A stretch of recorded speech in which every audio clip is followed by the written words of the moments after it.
Greetings and our salutations. My name is Dee, and I'll be a resident trans autistic girl accompanying you for however long this video is going to be.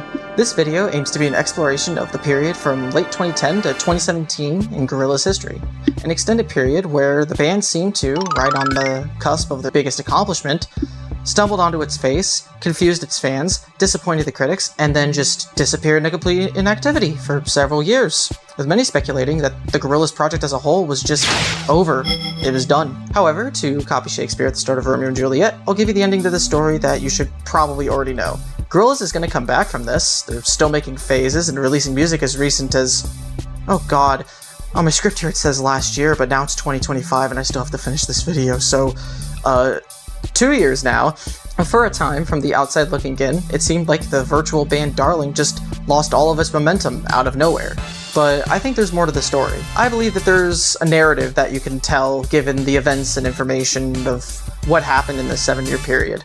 A narrative of a man learning the hard way that artistic innovation, without capital, can't survive in this world. A narrative of a man rejecting the ways of the world and risking everything he has to make the project he wants to make and accepting the fallout and responsibility that comes with it and after it. And, if you don't mind, that's the story I'd like to tell you today.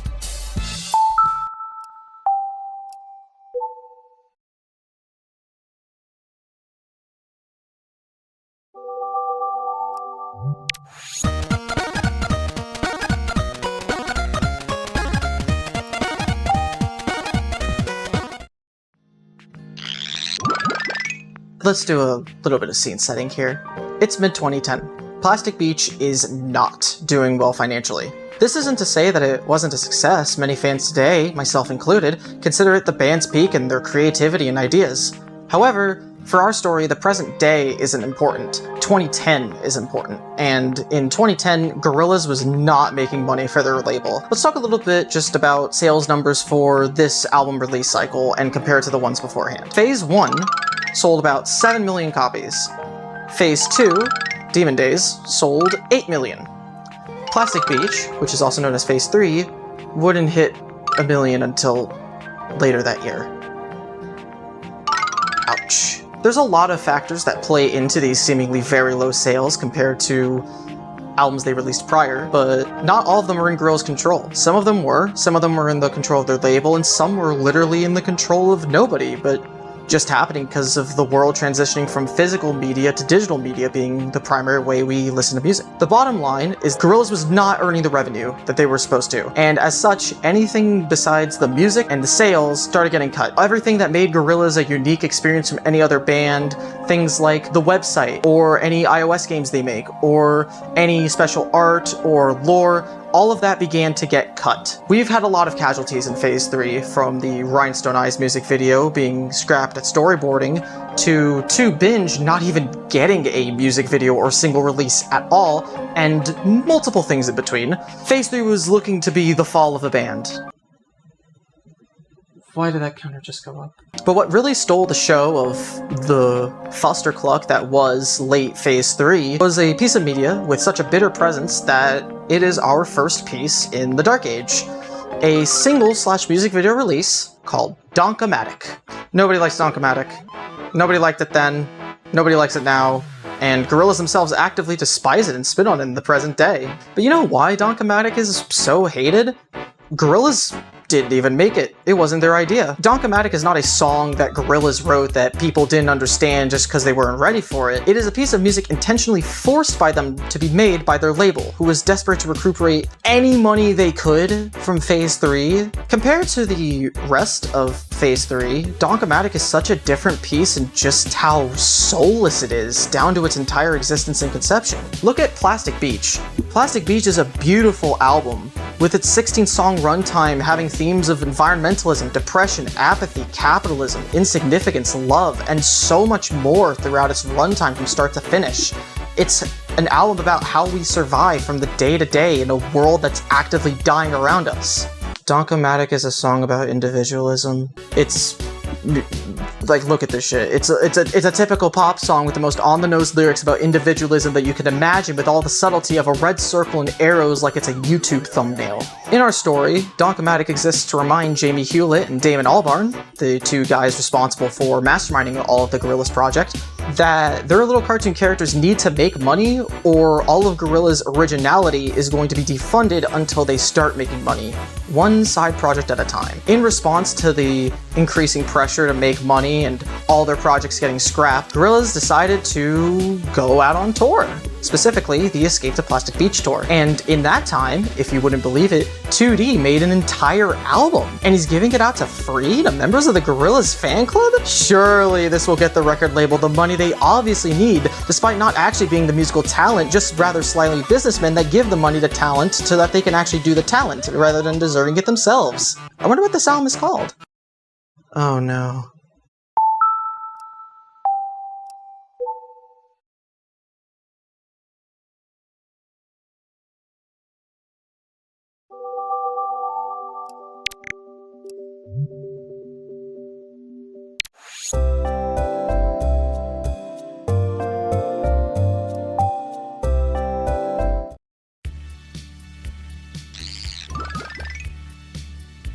The Fall was an album released for free on Gorillaz' website on Christmas Day 2010 before getting a physical release a few months later. To say that The Fall is an album, more so a Gorillaz album, and double more so the beginning of Phase 4, is going to require some incredible mental gymnastics. However, I should probably explain what gives this album the legacy and reputation that it has. The Fall is more so one of Damon Albarn's famous side projects that appears to have the Gorillaz name attached to it. Its claim to fame is that it was made on a seriously shoestring budget and deadline, made while the Escape to Plastic Beach tour was going on, just on the tour bus while he went from place to place around the United States, since it was his first time going there. The album was made entirely on a pre-GarageBand iPad, using just whatever apps he could find to make neat sounds. And to say that this album is ahead of its time is 100% an understatement. It effectively matched the vibe of the modern music scene 15 years ago. It's pioneering a lo-fi sound unlike anything from the time, and it's only truly matched by music you'd find in the modern day scene. Websites like SoundCloud, filled with newcomers to the music scene, using as affordable tools as possible, like apps on an iPad, to try to make some sort of creation to share with the world, quality be damned. It's an album that I'm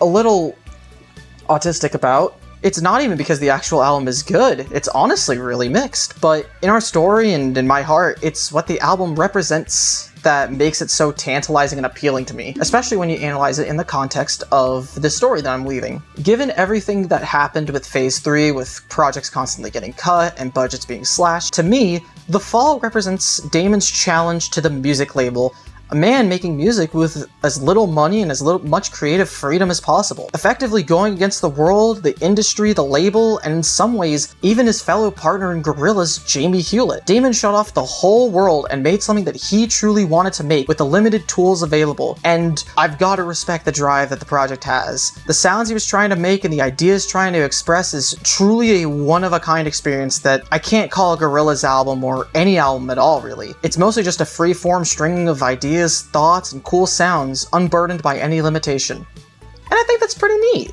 However, regardless of my, something tinted glasses, I forget what the expression is, we have to talk about how the album actually did in reality. We can't just be all wishy-washy talking about it. And the album was very ahead of its time, but it was not received well and was not financially successful at all. The album was practically destined to fail. If you go to the vinyl section of a Barnes & Noble and they sell Gorillaz albums there, you'll find 1 or 2 copies of The Fall on vinyl, just sitting out all alone. They don't know where they're going. They're just gonna sit there. Why is that counter still going up? And that's a universal constant, which makes sense, because the album got a very mixed reception. Here's a crazy thought that I don't think has ever been expressed in human history before. If you make a thing with only yourself in mind, it's not going to be liked by other people as much. The critics were angry, they didn't understand it yet, they just weren't ready. The fans were confused, they didn't understand it yet, they just weren't ready. And the only reason the label didn't care is because it was made on such a low budget that it wasn't really a loss to them. They didn't understand it yet, they just weren't ready. But the album seemingly had the biggest impact on Jamie Hewlett, who at this point had enough. Phase 3 was a nightmare for Jamie and Damon, as they had to watch all of their plans get burned by corporate lust for cash, and ironically, sonic display of many of the themes of the album Phase 3 is about. But the scrapped plans mostly affected Jamie, who is responsible for the art design over the project, while Damon is responsible for the music side. While all of Jamie's contributions kept getting scrapped because of budget, Damon got to make the album and his own weird little side project, all of the things that he wanted to do, and Jamie was very upset with this imbalance. It led to a growing divide between the two, and soon enough was enough. After the fall in 2010, the two parted ways, with it remaining unclear whether or not they would actually make a fourth official album. The only thing we would hear for several years would be Do You Thing in 2012, but other than that, and maybe whispers and the occasional rumor here or there, pretty much radio silence. Until one fateful day. Do you want to do another one? Do you? Do you? Yeah, sure. And then they kissed. There'd be offhand accounts here and there and maybe a couple rumors or so, but it wasn't until 2015 that the true fourth Gorillaz studio album would be announced and then released about a year and a half later. And would you look at that, we got one more piece of the Dark Age to look at. I wonder if those two sentences that I just said have anything to do with each other.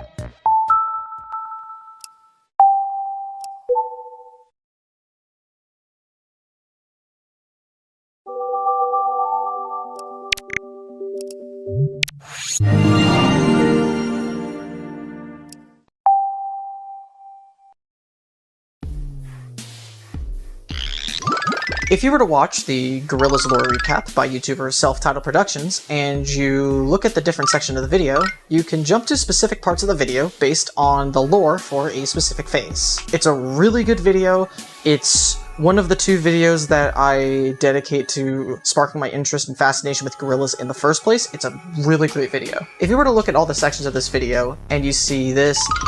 okay, nah. This tiny little section right there, that is the third and final piece of the Dark Age.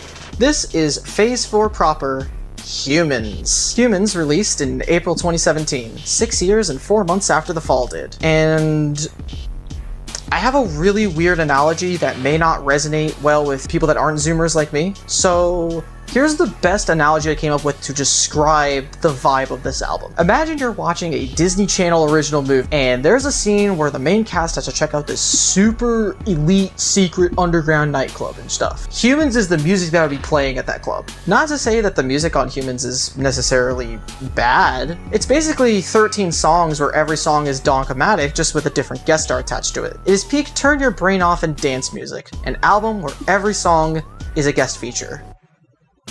Basically my nightmare. To fully state how much irony is present in this album's entire existence, let's go back for just a little bit. Gorillaz was made in 2000 as a middle finger to the musical trends at the time where all music felt stale, soulless, and manufactured. The idea is, what if we made a band that is completely manufactured, and Gorillaz was born. The punk rock rebellious identity of the manufactured band that rebels against manufactured music was their mantra throughout all of Phase 1, where all this punk rock and rebellion would be at their peak. It would definitely waver over the years, especially after Phase 2, but this is how Gorillaz started. And now, 17 years later, Humans is essentially the exact same music that Gorillaz was made to rebel against, bringing the whole cycle full circle. Even in the very little Phase 4 lore that we have to work with, it's confirmed in-universe that this is basically the Gorillaz sellout album. Basically, what happens is...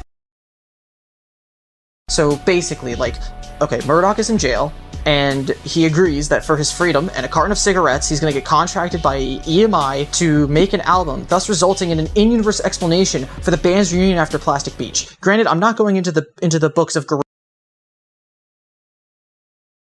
And that's why Wee Jimmy Manson is still alive, 2D is actually transgender, Murdoch's Motorola ad is actually just leaked surveillance footage, and Russell's going to be plot relevant in Phase 8. I promise you, I'm not coping. Whew!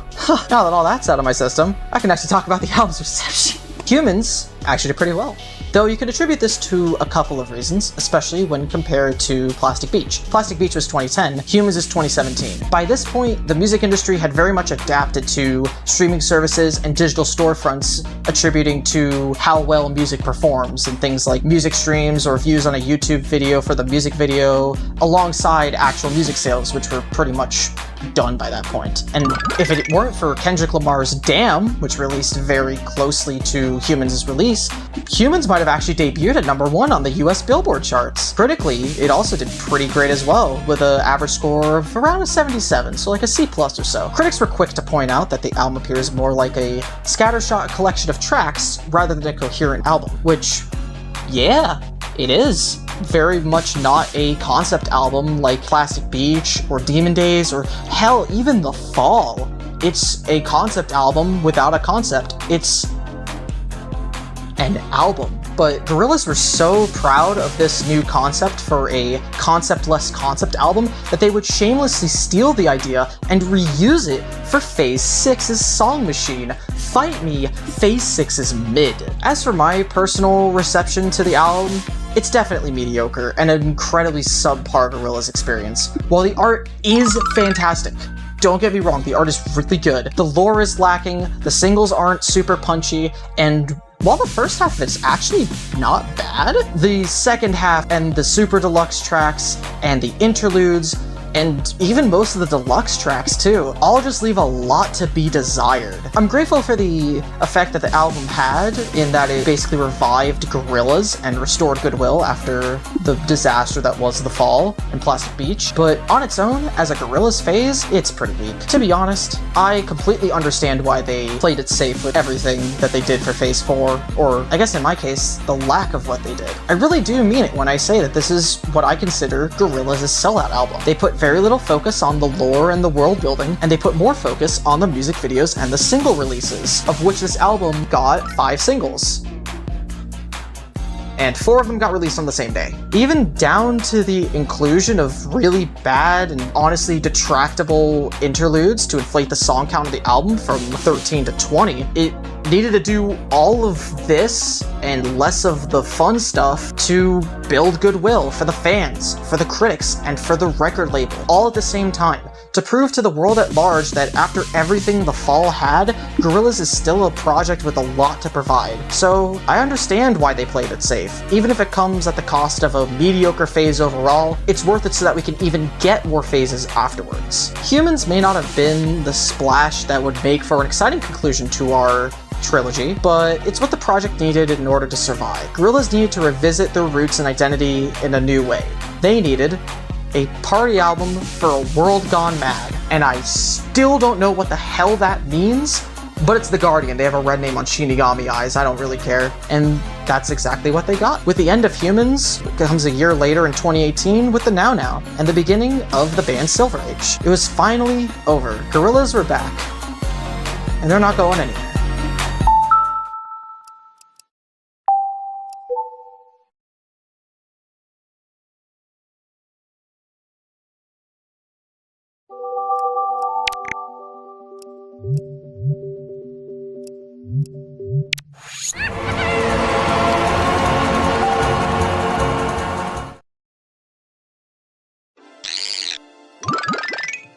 Alright, can I be real for a second? I don't think there's a better way to try wrapping up this video than with a quote of one of the inspirations for this video to begin with. Lady Emily, in her really good video about Plastic Beach and Phase 3 as a whole, says, "The world that Plastic Beach was made in doesn't exist anymore." And throughout this video, I think I've covered that sentiment to a much larger extent. In a way, they had to do a bit of growing up. When you look at everything from starting not just with Phase 3, but all the way back from Phase 1, you can kind of interpret the whole Gorillaz story as Phase 1 and 2 being a much more rebellious, angry, and outspoken protest about the world, Phase 3 trying to do something different, and Dunkomatic being the label's way of trying to force them to make money and sort of grow up in the way that all the other artists tend to do and sell out in that way. Then The Fall comes along and exists to be a rejection of those ideas. Then you've got this long stretch of time where no music tends to come out because nothing was really getting done because of all the fallout and growing that Jamie and Damon both needed to do before finally coming together in 2017 for Humans, which is a kind of sad acceptance of those flaws they tried desperately to reject and go against, but I mean, it worked. We have other phases now. Without Humans being the sellout album, we wouldn't have the Now Now or Cracker Island or Mid. We had to go through that sellout period and all of this Dark Age for the sake of getting more phases to come. So, I guess the real way I want to end this video is with my own quote. Gorillaz didn't really have a Dark Age. They just went through puberty. God, that sucks. Is that really what I wrote on my phone? Is that really...